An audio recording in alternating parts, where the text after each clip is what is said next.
کہ بھائی کسی کے ذہن میں کوئی سوال ہو تو کر لے۔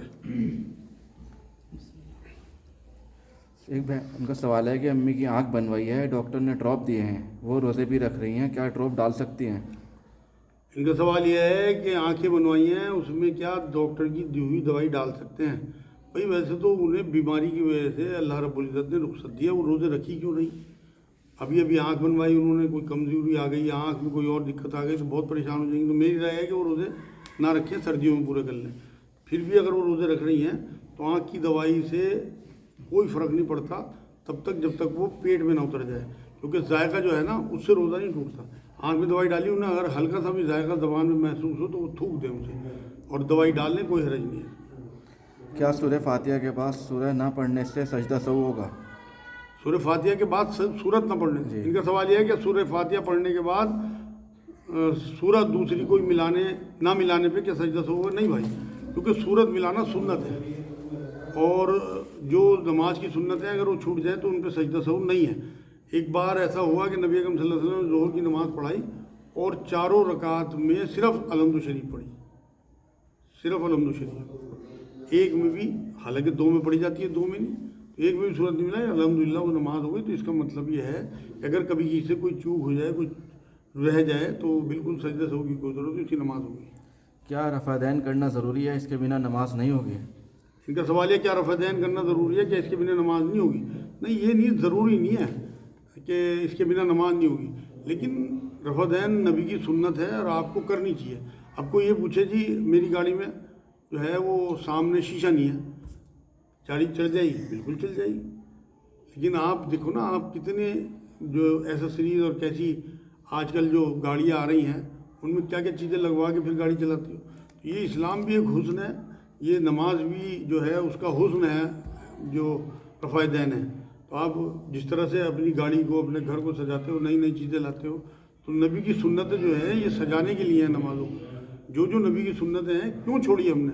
یہ تو نہیں کہہ سکتا میں کہ ضروری ہے اور اس کے بنا نماز نہیں ہوگی، لیکن یہ طے ہے بات کہ آپ کو رفع دین کرنا چاہیے۔ اگر آپ جس معاشرے میں رہ رہے ہیں وہاں آپ کو لوگ کرٹیسائز کریں گے یا آپ کو برا سمجھیں گے، تو آپ گھر پہ کم سے کم جو سنت اور نفل ہیں ان میں رفع دین ضرور کیا کریں۔ کیا چار اماموں سے کسی ایک کو ماننا ہی ہے؟ ان کا سوال یہ چاروں اماموں سے کسی ایک کو ہی ماننا ہے؟ نہیں بھائی، یہ تو بیکار کی بات ہے، یہ پتہ نہیں کس نے اڑا دی۔ ہمارے ہاں بہت زیادہ یہ ہمارے علماء دین کی طرف سے یہ بات آتی ہے، یہ نہ تو کسی امام نے یہ بات کہی کہ صرف ہم ہی مانو، بلکہ وہ تو یہ کہتے تھے کہ ہماری کوئی بات، چاروں اماموں کی بات یہی ہے، ہماری کوئی بات قرآن و حدیث سے ٹکرائے تو اسے دیوار پہ دے کے مارنا۔ آپ نے سنی ہوگی یہ بات، بہت مشہور ہے۔ یہ تو بالکل ایسا ہی ہے کہ آپ کو مان لو تھوڑا نکل رہا تو آپ کسی جرہ کے پاس یا کسی سرجن کے پاس جاؤ گے، آپ کو بخار ہو رہا تو آپ کسی ڈاکٹر کے پاس جاؤ گے ویسے کہ وہ دوائی دے گا، اور اگر آپ کو ہومیوپیتھک کے ڈاکٹر کا کسی کا پتہ لگے اس کے ہاتھ میں شفا، آپ وہاں جاؤ گے، آپ کو پتہ لگا کوئی نئے حکیم ایسے آئے کہ ان کی دیسی دوائی سے فائدہ ہوگا۔ اب یہ تھوڑی ہے کہ ڈاکٹر یہ کہے یا حکیم یہ کہے کہ صرف میری چلے گی، آپ جہاں آپ کو فائدہ دکھے وہاں۔ اسی طرح چاروں اماموں میں جہاں سے آپ کو فائدہ ملے، آپ کی شریعت آسان ہوتی ہو، آپ کا دین آسان ہوتا ہے، دین پہ چلنا آسان ہوتا ہے، وہاں سے چیزیں لے لو۔ میں تو یہی کرتا ہوں، لیکن اس کے لیے آپ کو علم ہونا ضروری ہے۔ تبھی نبی نے فرمایا کہ تمام مسلمان مرد عورت پہ علم کا حصول فرض ہے۔ تو آپ کو اگر علم ہوگا تو آپ ان میں سے کسی کی بھی بات اگر قرآن و حدیث سے ٹکرائی تو آپ دوسرے کے پاس چلے جاؤ گے۔ دعا کا کیا طریقہ سنت ہے، کیا کسی وسیلے سے دے سکتے ہیں، کر سکتے ہیں؟ بڑا اچھا سوال ہے ان کا کہ بھائی دعا کا کیا طریقہ سنت ہے اور کسی کا وسیلے سے دعا کر سکتے ہیں۔ دیکھو بھائی یہ دو سوال ہیں۔ ایک تو سنت طریقہ آپ سمجھ لو کہ نبی اکرم صلی اللہ علیہ وسلم نے ایک کو نماز پڑھتے ہوئے دیکھا، اس کے بعد جب اس نے دعا مانگی تو نبی اکرم صلی اللہ علیہ وسلم نے یہ بات کہی وہیں بیٹھے بیٹھے صحابہ کرام کے سامنے کہ اس نے جلدی کی، اس نے جلدی کی۔ پھر ایک اور شخص آیا تو اس نے نماز پڑھی، اس کے بعد پھر اللہ کی حمد و ثنا کری، اس کے بعد پھر درود شریف پڑھا، اس کے بعد پھر دعا مانگی۔ تو نبی اکرم صلی اللہ علیہ وسلم کے منہ سے بات نکلی کہ اس نے بالکل درست کیا، اس نے بالکل درست کیا، دعا اسی طرح سے مانگی۔ اور پھر اسے بلایا پہلے والے کو، اور اسے کہا کہ نماز کے بعد حمد و ثنا، اس کے بعد درود کے بعد دعا کرو گے تو وہ دعا زیادہ مقبول ہوگی۔ تو سنت طریقہ تو یہ ہو گیا، نبی کے منہ سے نکلی ہوئی بات، نبی نے کوئی کام ہوتا ہوا دیکھا ہو وہ، یا نبی نے خود کر کے دکھایا یا کسی چیز کا حکم دیا ہو، یہ ساری چیزیں سنت کہلاتی ہیں۔ اور دوسرا سوال آپ کا کیا تھا؟ کسی کا وسیلہ، ہاں کسی کا وسیلہ سے دعا کی جا سکتی ہے۔ بھائی دیکھو آپ یہ سمجھو کہ حضرت عمر رضی اللہ تعالیٰ عنہ کے زمانے میں ایک بار قحط پڑا تو انہوں نے ایک میدان میں لوگوں کو اکٹھا کیا، اور حضرت عباس رضی اللہ تعالیٰ عنہ حضور کے چچا اس ٹائم زندہ تھے، اور انہیں بلا کے پھر اللہ کو واسطہ دیا کہ اللہ، پہلے نبی تھے، ہم ان سے دعائیں کرایا کرتے تھے اور قحط پڑتا تو بارش ہو جاتی تھی، اب نبی ہمارے بیچ میں نہیں ہے، اب تو ان کے چچا، میں انہیں لے آیا اور میں ان کے وسیلے سے تیرے سے دعا کرتا ہوں کہ تو، یا ان سے دعا کراتا ہوں کہ تو بارش دے دے۔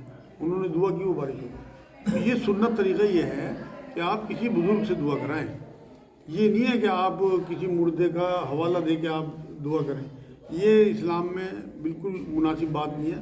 آپ یہ دیکھو نا کہ یہ تو یہ صحابہ سے ثابت ہوتی ہے، نبی سے ثابت ہوتی ہے، تو اس طرح کا کوئی معاملہ جو ہے وہ نہیں ہے۔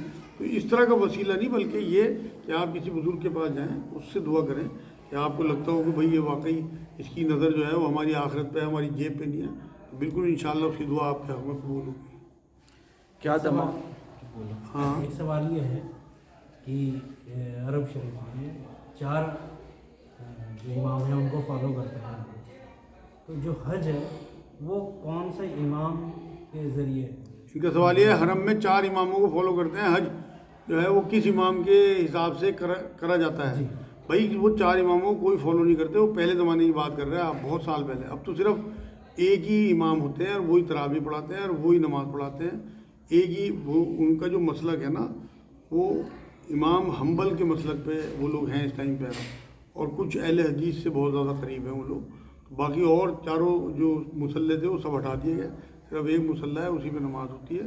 اور دوسرے حج کا جو معاملہ ہے وہ کوشش یہ کرتے ہیں میکزیمم کہ وہ قرآن و حدیث کے حساب سے حج کراتے ہیں، بلکہ وہ تو سبھی پوری دنیا کو معلومات ہے، حج کی جو احادیث ہیں، قرآن کی آیتیں ہیں، سب کو پتہ ہے، تو اس لیے کوئی 4 اماموں کا چکر نہیں ہے وہاں، قرآن و حدیث کے حساب سے چل رہا سلسلہ۔ کیا داماد کو زکوٰۃ دے سکتے ہیں جبکہ وہ ہماری بیٹیوں اور نوازوں پر خرچ ہوں گے؟ ان کا سوال یہ ہے، کیا داماد کو زکوٰۃ دے سکتے ہیں جبکہ وہ خرچ جو کرے گا وہ ہماری بیٹی اور نوازوں پہ کرے گا؟ بالکل دے سکتے ہیں بھائی، آپ بیٹی کو نہیں دے سکتے لیکن آپ داماد کو دے سکتے ہیں، اور اس کے بعد وہ کسی پہ خرچ کرے، وہ اس کی اپنی مرضی ہے، آپ نے اسے مالک بنا دیا۔ اصل میں زکوٰۃ جو ہے مالک بنانا۔ دیکھو ایک بار نبی اکرم صلی اللہ علیہ وسلم گھر میں آئے تو ان کی باندھی موجود تھی، انہوں نے آ کے پوچھا کچھ کھانے کو ہے کہ ہاں حضور تھوڑا سا گوشت ہے۔ نبی اکرم صلی اللہ علیہ وسلم نے جلدی سے بھون کے پوچھا کہ حضور یہ تو صدقے کا ہے، اس باندھی کو صدقے میں ملا تھا، اور صدقہ جو ہے وہ حضور نہیں کھاتے تھے، تو نبی اکرم صلی اللہ علیہ وسلم نے کہا یہ تیرے لیے صدقہ ہے، اب تو مجھے دے سکتی ہے۔ مطلب اگر آپ جو ہیں وہ، سوال کیا تھا؟ نوازوں پر خرچ ہاں، ہوگا، نوازوں بیٹیوں نوازوں۔ کسی پہ بھی وہ خرچ کر سکتا ہے، آپ کا داماد آپ کی بیٹی پہ، اپنے بچوں پہ، بالکل وہ مالک ہے، اس میں کوئی حرج نہیں ہے۔ تو جو اللہ نے لسٹ دے دی عصب اور نسب، اس کے علاوہ سب کو زکوٰۃ لگتی ہے۔ کیا وقت سے پہلے اور وقت کے بعد میں زکوٰۃ دے سکتے ہیں؟ کیا وقت سے پہلے وقت کے بعد؟ جی۔ اچھا، ان کا سوال یہ ہے کیا ہم نے چٹھا جب جوڑنا ہے اس سے پہلے ایڈوانس میں زکوٰۃ دیتے ہیں یا ہم لیٹ کر کے زکوٰۃ دیتے ہیں؟ بھائی ایڈوانس میں تو ثابت ہے، حضرت عمر کا واقعہ یہ ہے کہ ایک بار قحط پڑا مدینہ منورہ میں، تو انہوں نے لوگوں سے 1 سال ایڈوانس زکوٰۃ لے کے اور پھر وہ لوگوں کو تقسیم کر دی، ان میں غلے کی بہت زیادہ کمی تھی اس وقت، تو ایڈوانس لینا تو ثابت ہے، لیکن دیر کر کے دینے کا مطلب یہ ہے کہ آپ کو پیسہ استعمال کر رہے ہیں، زکوٰۃ کا جو پیسہ آپ نے طے کیا کہ اتنا پیسہ میری طرف ہے، اسے آپ استعمال کر رہے ہیں، وہ ناجائز ہے بالکل، کہ آپ اس میں حق تلفی کر رہے ہیں، دوسروں کا حق جو ہے اسے استعمال کر رہے ہیں۔ ایک سوال یہ ہے کہ جنتری میں 6:34 پر روزہ افطار کا وقت دیا ہوا ہے، تقریباً 3-4 دن سے وہی چل رہا ہے، پیچھے بھی چلتا رہا جو بھی ٹائم دیا 6:30 پہ دیا 31 پہ دیا، لیکن عموماً کنٹینیو میں یہ دیکھ رہا ہوں کہ اس کے 3-4 منٹ بعد اذان ہوتی ہے یا پھر کوئی سائرن بجتا ہے، کوئی گولا چھوٹتا ہے، جبکہ بتایا گیا کہ آپ کا جیسے ٹائم ہو جائے تو افطار میں جلدی کریں۔ بڑا اچھا سوال ہے آپ کا۔ اصل میں بات یہ ہے کہ ان کا سوال یہ ہے کہ جنتری میں 6:34 ٹائم ہے اور اذان یا سائرن جو ہے وہ 2-3 منٹ بعد ہوتا ہے، تو اس میں کیا معاملہ ہے، جبکہ نبی نے فرمایا کہ افطار میں جلدی کرو۔ یہ دیکھو، یہ ہمارے جو علماء دین ہیں نا، انہوں نے سوچ سمجھ کے معاملہ طے کیا، اور احتیاط بہت ضروری ہے۔ جنتری بنانے والے بھی انسان ہیں، اس کے باوجود وہ 2-3 منٹ کا انتظار کراتے ہیں، کوئی حرج نہیں ہے اس میں۔ وہ جو حضور نے کہا نا کہ جلدی کرو افطار میں، وہ وہاں مقصد یہ ہے کہ تم اپنے کاموں میں نہ لگے رہو، ادھر اذان اور سائرن ہو رہا ہے اور آپ اپنے کاموں میں، وہاں آپ کو جلدی کرنے کا حکم ہے کہ جلدی روزہ کھولو، مطلب اللہ کی طرف متوجہ ہو جاؤ، اور تمہاری دعاؤں کا ٹائم ہے، فوراً اپنے دھندے بندے چھوڑ کے سارے اور آگے مصلی میں وہاں بیٹھو افطار کی جگہ پہ، اور وہاں اللہ سے دعا کرو اور اپنی افطار کرو. وہاں مقصد جلدی کرنے کا یہ ہے. اگر آپ کام بھی کر رہے ہیں تو کم سے کم ایک کھجور جیب میں رکھیں، ٹافی، آپ روزہ کھول لیں اس کے بعد اپنا کام کرتے ہیں. روزہ کھولنے میں جلدی یہی ہے، حضور نے فرمایا جب تک میری امت روزہ کھولنے میں جلدی کرتی رہے گی فلاح پائے گی. تو اس لیے یہ ضروری ہے. لیکن ہم جس علماء دین کے طبقے سے جڑے ہوئے ہیں ہمیں ان پہ پورا بھروسہ کرنا چاہیے، اور ذرا ذرا سی بات پہ ہمیں نکالنی چاہیے. میں تو الحمدللہ مطمئن ہوں جو یہ کر رہے ہیں وہ بالکل ٹھیک ہے. معاملہ کیا خودکشی کرنے والا اپنے وقت سے پہلے چلا جاتا ہے؟ مطلب سوسائڈ کرنے والا اپنے وقت سے پہلے مر جاتا اچھا، ان کا سوال یہ ہے کہ خودکشی کرنے والا اپنے وقت سے پہلے چلا جاتا ہے؟ نہیں بھائی، وہ تو ہو ہی نہیں سکتا. سب کا جو وقت ہے وہ فکس ہے. کون کب اور کہاں مرے گا یہ اللہ کو پتہ ہے. یہ قرآن کی آیت ہے، تو اس لیے تو فکس ہے. اور وہ طریقہ کیا ہوگا، اس میں شیطان نے کس کو کس طرح برگلایا اور اس کی کس طرح آزمائش ہے، یہ الگ بات ہے. تو اس لیے جو خودکشی کر رہا ہے اس کا ٹائم تو وہی تھا. اس نے اپنی موت کو حرام کر لیا حلال کی جگہ. ہو سکتا ہے وہ چھت سے گر کے مرتا، ہو سکتا ہے ٹرک کے آگے مرتا، ہو سکتا ہے اسے اٹیک آ جاتا اس ٹائم. مرتا تو اسی ٹائم، وہ تو اس کا فکس ٹائم ہے. لیکن اس نے اس حلال موت کو خودکشی کر کے، کیونکہ اللہ نے قرآن میں منع کیا کہ اپنی جانوں کو ہلاکت میں ڈالو، اپنے آپ کو نہ ختم کرو، تو اس نے اس کا آیت کی خلاف ورزی کی، اس لیے وہ حرام موت مرا. تو یہ حلال اور حرام کا فرق ہے، ٹائم فکس ہے. کیا یہ کائنات حضور صلی اللہ علیہ وسلم کی وجہ سے بنائی گئی ہے؟ کیا یہ کائنات؟ جی. اچھا، یہ بھی میں نے بہت سنا بھائی. یہ کائنات نبی اکرم صلی اللہ علیہ وسلم کی وجہ سے بنائی اللہ نے. کسی روایت سے ثابت نہیں ہے، جعلی روایتیں ہیں بالکل.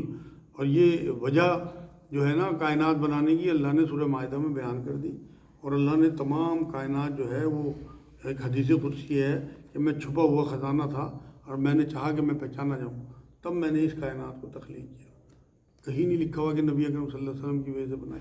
نبی اکرم صلی اللہ علیہ وسلم اس کائنات کا ایک حصہ ہیں، ایک نبی ہیں، اور لاڈلے نبی ہیں، آخری نبی ہیں. ان کی امت بہت بڑی ہے، آخری امت ہے، تو ان کی فضیلتیں بہت ہیں. لیکن یہ نہیں کہ وجہ جو ہے وہ نبی اکرم صلی اللہ علیہ وسلم، یہ ہے بات کہ نبی اکرم صلی اللہ علیہ وسلم سب سے پہلے نبی ہیں اور سب سے آخری نبی ہیں. مطلب کریشن میں سب سے پہلے نبی.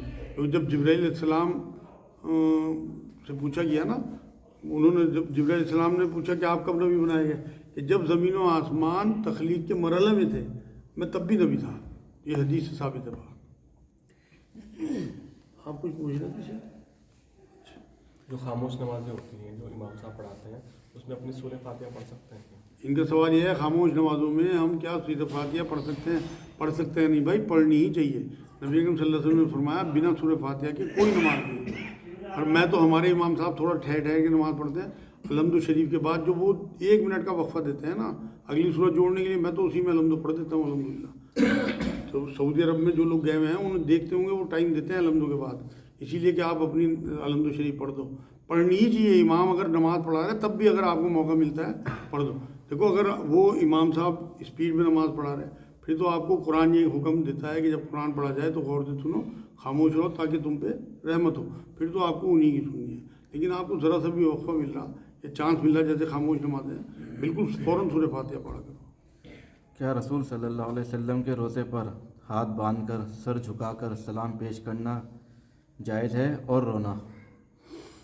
ان کا سوال یہ ہے نبی اکرم صلی اللہ علیہ وسلم کے روزے مبارک پہ ہاتھ باندھ کے سلام پیش کرنا اور رونا کیا جائز ہے؟ بالکل جائز ہے بھائی، کوئی اس میں حرج نہیں. حالانکہ اہل حدیث حضرات جسے منع کرتے ہیں وہاں بھی انہوں نے جو ہے وہ پولیس والے کھڑے کر رکھے، وہ روکتے ہیں. لیکن اس میں کیا ہے، کوئی اس میں شرکیہ پہلو تھوڑی ہے. اگر آپ نبی اکرم صلی اللہ علیہ وسلم کے ادب میں آپ جیسے اپنے کسی بڑے بزرگ کو کوئی آتا ہے یہاں پہ، میں تو دیکھتا ہوں ان کے تو ہاتھ تھامیں گے، چومیں گے، اور نام کے آگے 10-20 لقب ادھر 10-20 لقب برکات ہو اور موقع ہو، جنہیں کیا کیا نام جوڑ رکھے ان کے ساتھ، اور اس طرح جھک کے ملیں گے. ان کے ہاتھ جو ہے وہ ماتھے سے لگائیں. اور نبی اکرم صلی اللہ علیہ وسلم کی ذات مبارک وہاں تو بالکل سلام بھی پیش کریں. رونا اگر آتا ہے تو رو بھی دیں اور ہاتھ بھی باندھ سکتے ہیں، کوئی مسئلہ نہیں ہے. دیکھو یہ تو صحابہ کرام بھی سلام پیش کیا کرتے تھے. حالانکہ یہ تو نہیں لکھا ہوا روایتوں میں کہ وہ ہاتھ باندھتے تھے. یہ عبداللہ بن عمر رضی اللہ تعالیٰ عنہ کے بارے میں بات آتی ہے کہ جب بھی سفر سے آتے یا جاتے تھے تو سب سے پہلے حضور کے روزے پہ حاضری دیتے تھے اور سلام کرتے تھے. یا السلام علیکم یا رسول اللہ، السلام علیکم یا ابو بکر صدیق، اور یا السلام علیکم حضرت عمر کو، اپنے والد کو، تینوں لوگ دفن تھے وہاں. یہ تو روایت میں ثابت ہے، سلام پیش کرنا بھی. اور اس میں میرے نزدیک تو کوئی حرج نہیں ہے، کیونکہ یہ بہت زیادہ شدتوں کی بات ہے، اپنے جذباتوں کا معاملہ ہے، نبی سے محبت بہت ہے. اگر وہاں رونا آ جائے تو اس میں کسی کو کیا دقت ہے یار. یہ عشاء کی نماز کا وقت کب تک رہتا ہے؟ ان کا سوال یہ عشاء کی نماز کا وقت کب تک رہتا ہے؟ صبح فجر کے وقت سے پہلے پہلے. آپ کو 5 منٹ بھی مل گئے، آپ نے عشاء نہیں پڑھا کہ آپ اس ٹائم پڑھ دو. قبرستان میں جا کے اپنے مردے کو بھی سلام کر سکیں. ان کا سوال یہ قبرستان میں جا کے اپنے مردے کو بھی سلام کر سکیں، کرنا ہی چاہیے، یہ بھی حکم ہے. السلام علیکم یا اہل القبور آپ کہتے ہو نا، وہ تمام مردوں کو سلام ہی تو پیش کرنا ہے. ایک سوال ہو رہا ہے، ایک سید لیڈیز ہیں، ان کی شادی راجپوتوں میں ہوئی تھی، وہ بیوہ ہو گئی، تو کیا انہیں زکوٰۃ لگ سکتی ہے؟ ان کا سوال یہ ہے کیا سیدوں کو زکوٰۃ لگ سکتی ہے؟ بالکل نہیں لگ سکتی بھائی. ان کا پتہ ہمیں دو اور آپ خود جاؤ ان کے پاس، اور بہت عزت احترام کے ساتھ کہ آپ نبی کی بیٹی ہو، ہماری بہن ہو، ہماری ماں ہو، اور جو آپ سے زیادہ بن پڑے وہ انہیں کر کے آؤ. زکوٰۃ میں نہیں دینی انہیں، میری طرف سے آپ کو کھلی چھوٹ ہے. آپ ان کے حالات دیکھ کے بالکل اور ادب کے ساتھ کسی چیز کو ظاہر نہ کرنا، بالکل نہ ان کا نام نہ ان کا پتہ. اور بس نبی کی رحمت ہے، یہ سمجھو کہ بس ہم ان کے کسی آل کے کام آ رہے ہیں. اصل میں نبی کی آل کی جو محبت ہے وہ ہمیں یہاں سکھائی نہیں جاتی، ورنہ بنا نبی کی آل کی محبت کے ہمارا ایمان مکمل نہیں ہے. تم میں 2 چیزیں چھوڑے جا رہا ہوں، اگر تم نے انہیں تھامے رکھا تو تم گمراہ نہیں ہوگے. ایک اللہ کی کتاب اور ایک میری اہل بیت، یہ نبی کی حدیث ہے. جو ان کو ہدیہ دیں کس کو پوچھتے ہیں تو پھر کیا کہہ اس کو؟ کچھ نہیں، آپ یہ کہیں یہ مطلب یہ تحفہ ہے اللہ کی طرف سے. آپ کو بتا دینا انہیں کہ ہمیں پتہ ہے کہ آپ سید زادی ہو، ہم کسی بھی قیمت پہ آپ کو مان نہیں سکتے، جو رسول اللہ نے منع کیا. وما علینا الا البلاغ. اللہم صلی اللہ سیدنا محمد وعلی آل سیدنا محمد. اللہ تو ہمارے گناہوں کو معاف فرما، یا اللہ تو رحمت فرما دے، یا اللہ تو فضل فرما دے، یا اللہ تو کرم فرما دے، یا اللہ سیدوں میں جو پریشان ہیں اللہ ان تک ہماری پہنچ کرا دے. ہماری جو بھی حیثیت ہو ہمیں توفیق دے، ہم ان کی مدد کر سکیں. یا اللہ اس بہانے ہماری بخشش فرما دے. اللہ فلسطین کے لوگ بہت پریشان ہیں، یا اللہ ان کی مدد فرما. یا اللہ پاک ان کے روز خیر کے ساتھ پورے کرا دے. یا اللہ ہمارے جو بیت المقدس ہے اس کی حفاظت فرما. یا اللہ اس طرف تیرے نبی نے منہ کر کے نمازیں پڑھی، یا اللہ اس کی حفاظت فرما. یا اللہ پاک ہمارا بیٹھنا قبول فرما، قرآن پہ چلنا آسان فرما، دین پہ چلنا آسان فرما، دین کی صحیح سمجھ عطا فرما، آپس میں اتحاد اور محبت عطا فرما. سبحان ربک رب العزت عما یصفون وسلام علی المرسلین.